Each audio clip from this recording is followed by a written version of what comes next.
कोई कल कह रहा था तुम इलाहा। एक मशहूर डायलॉग है कि जिंदगी बड़ी होनी चाहिए, लंबी नहीं। लेकिन कुछ लोग ऐसे भी जिनकी जिंदगी बड़ी भी है, लंबी भी है और सार्थक है, जिसके हाथ में ऊपर वाले ने वो शिफा अता किया है कि वो मीठी गोली से भी बड़े बड़े दर्द दूर कर सकता है।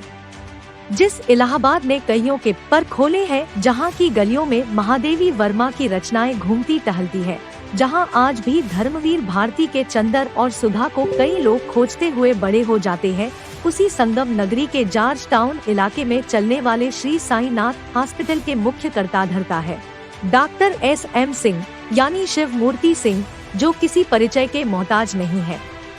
जीवन के 50 बसंत होम्योपैथी को देने वाले इस शख्स ने अपने शुरुआती जीवन में कई उतार चढ़ाव देखे हैं। मुफलिसी के दौर में कटहल बेचने को मजबूर किया तो बाद में इसी मीठी गोली के जादू ने पहली बार घर में फ्रिज का वजूद कायम कराया। इलाहाबादी लाइफस्टाइल को दिल से जीने वाले डॉक्टर शिव मूर्ति सिंह खाने के भी बेहद शौकीन है। कॉफी हाउस में भी दिख जाएंगे तो सिविल लाइन में मौजूद मंदिर में भी आपको आध्यात्म से रूबरू होते मिलेंगे। इलाहाबाद का संगम जिसके अंदर भी मौजूद है, जो एक भावुक इंसान से होता हुआ होम्योपैथी के डॉक्टर से आगे बढ़कर साई के सेवादार के रूप में भी दिख जाने वाला संगम है। कुछ इस तरह की जैसे किसी शायर ने कहा कि कोई गंगा मिले तो इलाहाबाद हो जाऊं। साईं बाबा के भक्त डॉक्टर सिंह 80 साल के उम्र में भी काफी भाग दौड़ करते हैं और यात्रा उनका शगल है। होम्योपैथी में अपने नवाचार के लिए भी प्रसिद्ध डॉ सिंह कहते हैं कि इस विधा में वो जादू है कि रोग को जड़ से खत्म करने का दम रखता है। अपने जीवन से जुड़ी कई पहलुओं पर डॉक्टर सिंह ने नेशनल कवरेज के कार्यकारी संपादक राजेश चंद्र मिश्र से बात किया। कोई कल कह रहा था तुम इलाहाबाद रहते हो, ये कैसी शोहरतें मुझको अता कर दी मेरे मौला। मैं सब कुछ भूल जाता हूँ मगर तुम याद रहते हो। पूर्व सुपरस्टार राजेश खन्ना साहब का एक मशहूर डायलॉग था कि जिंदगी बड़ी होनी चाहिए, लंबी नहीं। संगम नगरी इलाहाबाद में एक शख्स है जिसकी जिंदगी बड़ी भी है, लंबी भी है, सार्थक भी है। उसके हाथों में साईं बाबा ने वो जादू दिया है कि वो किसी का दुख दर्द दूर कर सकता है। और मेरे पीछे इस दीवार पर ये जो तमाम उपलब्धियां दिख रही है आपको, ये उसका एक नमूना भर है जिस शख्स ने इतनी कामयाबी कमाई है, इतना नाम कमाया है, इतना शोहरत कमाया है। संगम नगरी के नाम से जाने जाने वाले इस शहर इलाहाबाद में, जिसको अब प्रयागराज के रूप में जाना जाता है, वहाँ रहते हैं doctor SM Singh, doctor Shiv Murthy Singh sahab, जिनका होम्योपैथ में पूरे भारत में नाम है। और आज हमारे साथ व्यक्ति विशेष इस कार्यक्रम में है डॉक्टर SM सिंह साहब, मीठी गोलियों का वो जादूगर जिसके हाथ के यश से न जाने कितने लोग अब तक ठीक हो चुके हैं। तो डॉक्टर SM सिंह साहब हमारे साथ हैं। सर, सबसे पहले तो धन्यवाद। डॉक्टर का शेड्यूल कितना टफ होता है ये कम से कम मैं जानता हूं और समझ सकता हूं इस बात को, तो वक्त देने के लिए धन्यवाद आपको। और नमस्कार। एक नॉर्मल जब इंट्रोडक्शन किसी का होता है, हम किसी के बारे में कुछ कहते हैं कि अरे फला व्यक्ति, अमुक व्यक्ति, तो सामने से एक सवाल बड़ा जनरल टाइप की चीज है कि अच्छा कौन। जैसे मैं कहूं कि डॉक्टर SM सिंह साहब को जानते हैं तो कोई पूछेगा अच्छा कौन डॉक्टर SM सिंह, अच्छा वो जो होम्योपैथ वाले। मेरा आपसे सवाल है, कौन है डॉक्टर SM सिंह? आपकी यात्रा मतलब कैसे, कौन है आपका इंट्रो अगर मैं जानना चाहूं, कौन है डॉक्टर SM सिंह? मैं रायबरेली जनपद के लालगंज क्षेत्र के एक ग्रामीण गांव का रहने वाला व्यक्ति हूं। निर्धनता में पूरा जीवन बीता और मेरे नाक से अक्सर खून बहा करता था और मैं घर वालों को डराने के लिए जरा सा छू देता तो रक्तस्राव हो जाए, ये आदत मेरी पड़ गई थी। 1963 में जब मैं हाई स्कूल कर रहा था तो वहाँ एक होम्योपैथ डॉक्टर से मुलाकात हुई और उन्होंने कहा जरा सा स्पर्श कर देते हो तो भी। हमने कहा घर वालों को डराने के लिए मैं जरा सा छू देता हूँ, खून बहने लगता तो सहानुभूति मिल जाती। उन्होंने हमें एक ब्राउनिया अल्बा की एक डोज दी 30 पावर की। कहा कि फिर मिलना कभी मुझसे। डॉक्टर चौहान कलकत्ता के पढ़े हुए थे और उसके बाद से आज तक मेरे नाक से खून नहीं बहा।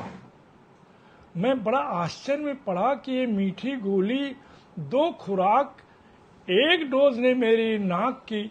उनसे पूछा बीच बीच में कैसे ठीक हुआ, कहीं आप ही तो कहते थे जरा सा स्पर्श किया, स्लाइटेस्ट टच काजेज ब्लीडिंग। अच्छा, ये बात मेरे बचपन में होती थी? ये बचपन से होती थी और हाई स्कूल में इसका इलाज के लिए कोशिश कर लिया था मिलित। तब से मुझे पता चला कि मीठी गोली भी कुछ होती है, होम्योपैथी भी कुछ होती है। फिर इंटरमीडिएट में एक बार पढ़ा हुआ 1965 में, पुनः मैं उनसे मिला तो उन्होंने 200 पावर की खुराक दे दी, सेम मेडिसिन डालिया। तब से उसकी उपादेयता का मैं गुलाम हूँ, आज तक कभी नहीं हुआ मुझको। लेकिन ये क्या मॉडलिटी होती मुझे नहीं मालूम। फिर बीएससी के बाद मैं निर्धन था तो आगे पढ़ाई नहीं हो पाई, फीस भी देने के लिए एक कटहल बेचो तो फीस दो, तो मैं कलकत्ता चला गया और होम्योपैथी पढ़ा। गुरुओं की यहाँ शाम को कंपाउंड्री करता था, बड़ी सेवाएं गुरुओं को की और वहां से धीरे धीरे होम्योपैथिक सीख के। किस साल की ये बात होगी जब आप बीएससी की पढ़ाई करने कोलकाता गए थे? बीएससी की हमने यही किया सॉरी, 68 में होम्योपैथ की पढ़ाई करने कोलकाता गए थे 1968 में मैं गया।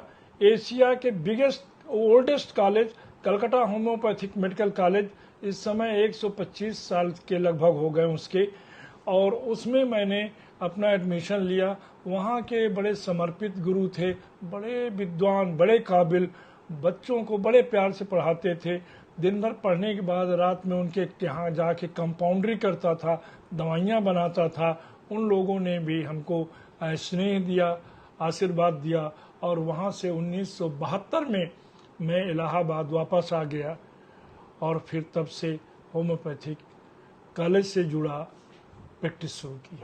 तो ये पूरा जो आपका प्रैक्टिस का अगर ये देखा जाए डॉक्टरी लाइफ आपकी, तो मतलब 1972 से और अभी चल रही है। हाँ, तकरीबन 5 दशक होने को आए होंगे धीरे धीरे। जी 50 साल हो गए। कोई कल कह रहा था तुम इलाहा। सर, एक तो ये चीज है कि हिंदुस्तान में अभी भी जो फर्स्ट प्रायोरिटी है वो एलोपैथ को दिया जाता है। एलोपैथ से लोग जुड़ते हैं, या जो भी चीजें हैं।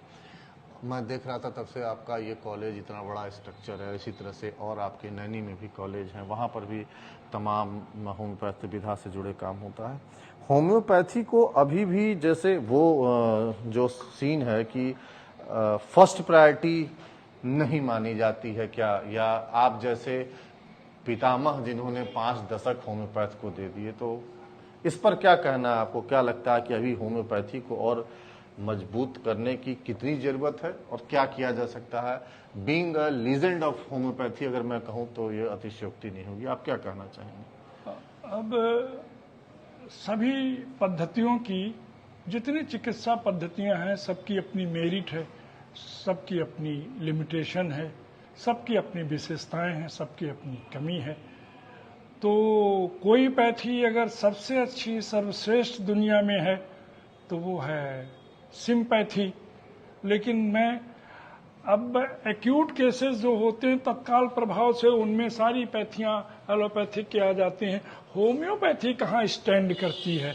होम्योपैथी का महत्व है ये कि अगर सर दर्द हुआ तो एलोपैथी की सोरिडान हो, कुछ भी खाया जाए तुरंत ठीक हो जाता है, और फिर कभी खाता है 1 हफ्ते बाद, फिर 15 दिन बाद। लेकिन जो रोग बार बार होते हैं, रिलैप्स करते हैं, होम्योपैथी उनके लिए है। अतः जड़ से वो रोग नहीं जाता। तो पैलिएट कर देना, तुरंत रोक देना, ये दूसरी पद्धतियों का अपना चमत्कार है। होम्योपैथिक का मतलब कि जो रोग बार बार होते हों, सीजन बदल गया तो बार बार हो रहे हैं, सर दर्द हो रहा तो बार बार हो रहे हैं, चाहे माइग्रेन हो और चाहे अस्थमा का हो, तो उनके लिए पैलिएटिव मेडिसिन एलोपैथ के दे सकते हैं, मॉडर्न सिस्टम के दे सकते हैं, दूसरे सिस्टम के दे सकते हैं। होम्योपैथी स्टैंड करती जहां रिलैप्सिंग नेचर ऑफ डिजीज हो, उसकी बपौती है। कोई नहीं पैथी याद रख सकती उसके सामने अगर हमने होलिस्टिक अप्रोच किया और उस पे औषधि दिया तो मतलब हमारी सीमाएं हैं। हाँ ठीक है, तो मतलब आपके कहने का मतलब है कि इस पैथी का एक ये मेरिट है कि ये आपकी बीमारी को जड़ से खत्म कर देता है। जी, और ये मतलब एक एडिशनल इसकी खासियत है होम्योपैथी की। तो लेकिन बावजूद इसके अभी जैसे लोग मतलब फुली फेथ क्या अभी भी नहीं कर पाते हैं होम्योपैथी को लेके, कि कहीं कुछ संकोच रहता है क्या कि पता नहीं होम्योपैथी से ठीक होगा या नहीं होगा? कहीं इसके प्रचार प्रसार में या इसके प्रति लोगों को मोटिवेट करने में या कुछ जागरूकता में कोई कमी है अभी इसके प्रति? इसमें उतनी चमक नहीं है, उतनी धमक नहीं है। दूसरी बात कि बड़े दुख के साथ कहना पड़ता कि बहुत से होम्योपैथ डिग्री ले लेते हैं, डिप्लोमा ले लेते हैं, लेकिन वो करते हैं मॉडर्न सिस्टम को, तो उनका रोग दब जाता फिर हो जाता है, दब जाता फिर हो जाता है। तो होम्योपैथी को कमज़ोर बनाने में वो लोग भी हैं, परंतु पढ़ा लिखा एक वर्ग जितना एक्सिक्यूटिव है ये बात जानता है कि साइड इफ़ेक्ट्स होम्योपैथिक के नहीं होते, एक्सपायरी डेट इसकी नहीं होती है। जो शुद्ध होम्योपैथिक है, होलिस्टिक अप्रोच से जो रोग बार बार होते हैं और बहुत दिनों से पड़े हुए हैं, उनको जड़ से ठीक करने के लिए। कोई कल कह रहा था तुम इलाहा। सर इतनी अभी हम लोगों ने बात किया और जो मुझे आपसे बात करके मैं जान पाया, महसूस किया, लगभग 5 दशक का आपका अनुभव है होम्योपैथ की। जिंदगी है सर, जो शुरू हुई है तो उसको एक दिन खत्म होना है। मेरा एक जानना ये था कि इस 5 दशक के अपने अनुभव को कैसे संजोएंगे आप, और आने वाली पीढ़ी अगर कोई इंस्पायरिंग होम्योपैथी का डॉक्टर हो, वो डॉक्टर एस एम सिंह को अपना गुरु मानता हो, भगवान मानता हो, तो आपकी चीज़ें वो कैसे सीख सकता है, कैसे जान सकता है आपको, आपके ज्ञान से कैसे अपने ज्ञान को बढ़ा सकता है? क्या सोचा है आपने इसके लिए? ये बहुत अच्छा प्रश्न है और ये जिज्ञासा मेरे मन में बड़ी प्रबलता से है, क्योंकि चाहे अमेरिका रहा हो, जोहान्सबर्ग रहा हो, ब्राज़ील रहा हो, बोर्नियो रहा हो, जापान रहा हो, स्विट्जरलैंड, कई जगह, केप टाउन, 19 कंट्री में मैं बाहर जो अपने लेक्चर एविडेंस बेस्ड केसेस दिया, तो मेरे मन में ये प्यास उठी कि मैं प्रमाणित क्या करके जा रहा हूँ, और वहाँ बोलना होता नहीं, दिखाना पड़ता है। हमने कई पुस्तकें लिखी और मैगजीन में देता रहता हूँ, पेपर में, परंतु वो संकलन अभी नहीं कर पाया कि मेरे 50 वर्ष के 50 असाध्य रोगी प्रमाण के साथ जो हों, मैं वो कोशिश कर रहा हूँ, संकलन कर रहा हूँ कि उसको मैं परोस सकूँ उन विद्यार्थियों को होम्योपैथ के जो इसमें उत्सुक हैं। इस किस फॉर्मेट में वो रहेगा? प्रिंट होगा, डिजिटल होगा? आगे गोल चक्कर से घुमा लीजिएगा। मैं उसको बस 50 वर्ष के 85 केस दूंगा। वैसे तो इतने केसेस हैं जिन रोगों के विषय में मैं जानता नहीं हूँ। लोग कैसे उसको पाएंगे? जैसे आप उसको कुछ किताब के रूप में लिखना चाह रहे हैं, या उस बात को वीडियो के रूप में बना के शेयर करेंगे, या डिजिटलाइज रूप में रहेगा? कैसे रहेगी? डिजिटल लाइव रूप में ही शुरू करूंगा, वीडियो में करूंगा, और रिकॉर्ड के लिए जरूरी है कि पुस्तक का संकलन हो, वो भी मैं प्रयास कर रहा हूँ। सनद रहे और वक्त पर काम आए। जी। आखिरी सवाल, लास्ट बट नॉट लिस्ट, एक मैसेज आपको देना हो उस व्यक्ति को जिसने, किसी व्यक्ति की उम्र होती है 50 साल में उसकी पूरी लाइफ खत्म हो जाती है, और आपने तो 50 साल पूरा दे दिया इस होम्योपैथी को। एक संदेश, चाहे वो होम्योपैथी की दुनिया को देना हो, अपने मरीजों को देना हो, सबको देना हो, डॉक्टर एस एम सिंह का क्या संदेश है? क्या कहना चाहेंगे आप?